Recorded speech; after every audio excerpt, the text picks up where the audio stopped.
अस्सलाम वालेकुम, welcome back to my kitchen corner के साथ। उम्मीद है कि मेरी सब बहनें अपने घरों में खुश होंगी। अल्लाह ताला सबको अपनी ईमान में रखे, बुरी आफात से बचाए, आमीन सुम्मा आमीन।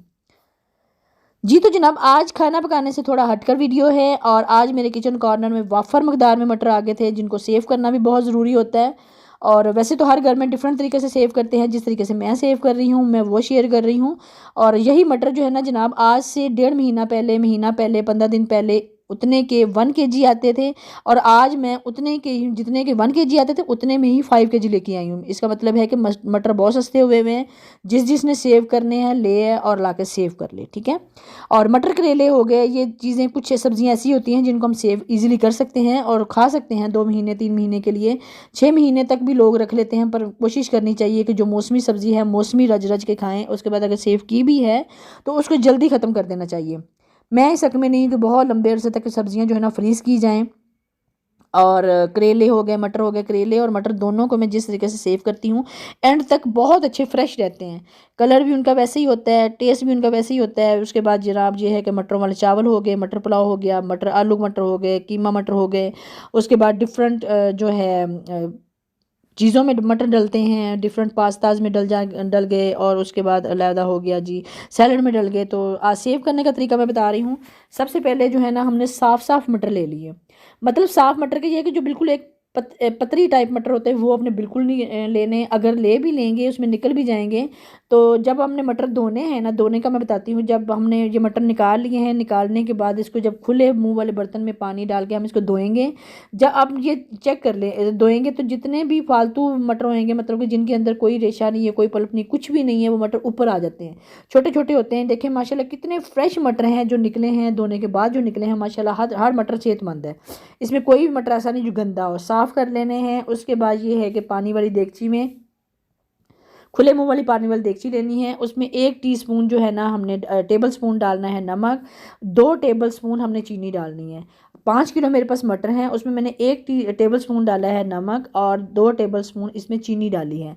चीनी नहीं ऐड करनी तो आप उसमें सिरका ऐड कर लें, ठीक है। सिरका, चीनी, ये तीनों चीज़ें, इनमें से कोई भी चीज़ें आप ऐड कर लें। सिरका मैं इसलिए ऐड नहीं कर रही, सिरके से थोड़ी स्मेल आती है।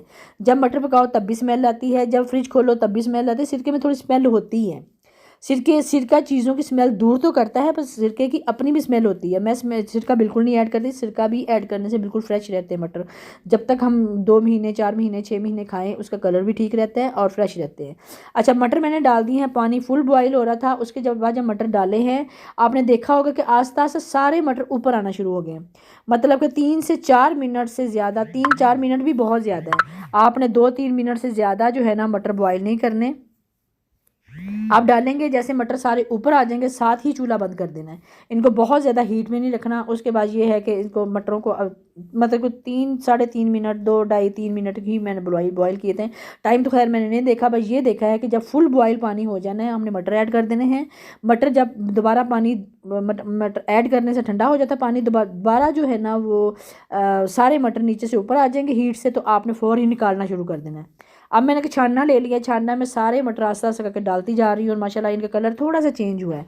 इतना कलर चेंज होना बहुत ज़रूरी है, बहुत ज़्यादा। जब थोड़ा सा भी टाइम ज़्यादा लग गया, थोड़ी सी भी हीट ज़्यादा लग गई तो इनका कलर जो है ना वो, एक तो कलर बिल्कुल डार्क हो जाएगा, दूसरा अंदर तक हीट पहुँच जाएगी। जब हीट पहुँच जाती है तो मटर के ऊपर जुड़ियाँ आना शुरू हो जाती हैं।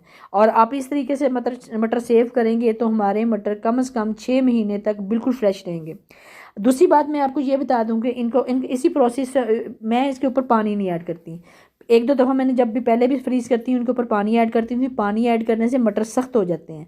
इनको बस ऐसे है कि 2 से 3 मिनट के लिए बॉईल करें, बॉईल पानी में डालें, बॉईल नहीं करें। हल्का सा उसको गर्म पानी में जैसे सोते सोते करके साथ साथ निकाल देना है। उसके बाद जनाब मैंने ठंडे होने के लिए रख दिए थे। ये ठंडे हुए हैं तो मैंने उसके बाद ऑयल है, कुकिंग ऑयल है, ये जनाब मेरे पास आके बैठ गया कि मैं भी देख लूँ क्या चीज़ है। अच्छा, कुकिंग ऑयल है, कुकिंग ऑयल के 2-3 चम्मच हो गए खाने के, मतलब नॉर्मल आप देख लें कितना ऐड करना है। हाथों पे मल के अच्छी तरह उनके ऊपर डाल के हाथों से अच्छी तरह मिक्स करने के सब मटर्स को जो है ना वो ऑयल हमारा मिक्स हो जाए अच्छी तरह।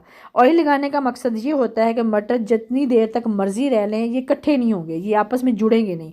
अदरवाइज़ आम हालत में अगर जोड़े रखेंगे हम मटर तो आपस में जुड़ जाते हैं, बर्फ़ के टेले बन जाते हैं। इस तरह आप मटर ये तरीका है कि दफ़ा आजमा के देखें एंड तक, जब तक हम निकालने हैं मटर आपको फ्रेश के फ्रेश नज़र आएंगे। बर्फ़ खैर उनके ऊपर जमी होगी, बिल्कुल ऊपर वाइट वाइट लेयर जमी होगी, पर आपस में जुड़े नहीं होंगे, आपस में बिल्कुल अलहदा होंगे। और मैंने आप छोटे छोटे पैकेट बना के रख लें जितने जितने आपको चाहिए हों। जैसे ये मैंने चावल बनाने हैं, ये मैंने आलू मटर बनाने हैं, ये मैंने हांडी में डालने हैं, ये मैंने कीमे के साथ बनाने हैं, उसी हिसाब से आप पैकेट बना के रख लें। मैं पैकेट इसलिए नहीं बना के रखती थे, डिफरेंट तरीके से मटर जो मुझे चाहिए होते थे एक पैकेट में भी डाल के रख लेंगे तो अब उसके बाद ये है कि मटर जुड़ेंगे नहीं तो अलहदा ही रहेंगे। जितनी हमें ज़रूरत होगी हम उतने निकाल लेंगे। ये मेरे सरहाने इसलिए बैठा हुआ है कि इसको मैंने जब मटर छील रही थी एक आधा दाना इसको मिल जाता था, उसको हाथों से इधर उधर घुमाता था और जब वो गुम हो जाता था फिर आ जाता था। और अब इसको टेंशन ये लगी हुई है कि यहाँ पे ढेरों ढेर जो छोटे छोटे बॉल पड़े थे मटर पड़े थे वो कहाँ गए। इसकी बातें करेंगे तो बहुत लंबी हो जाएंगी, वीडियो का एंड होने वाला है इंशाल्लाह। फिर नेक्स्ट वीडियो में मिलेंगे, तब तक के लिए अल्लाह हाफिज़। अगर वीडियो अच्छी लगी है तो दुआ में ज़रूर याद रखिएगा।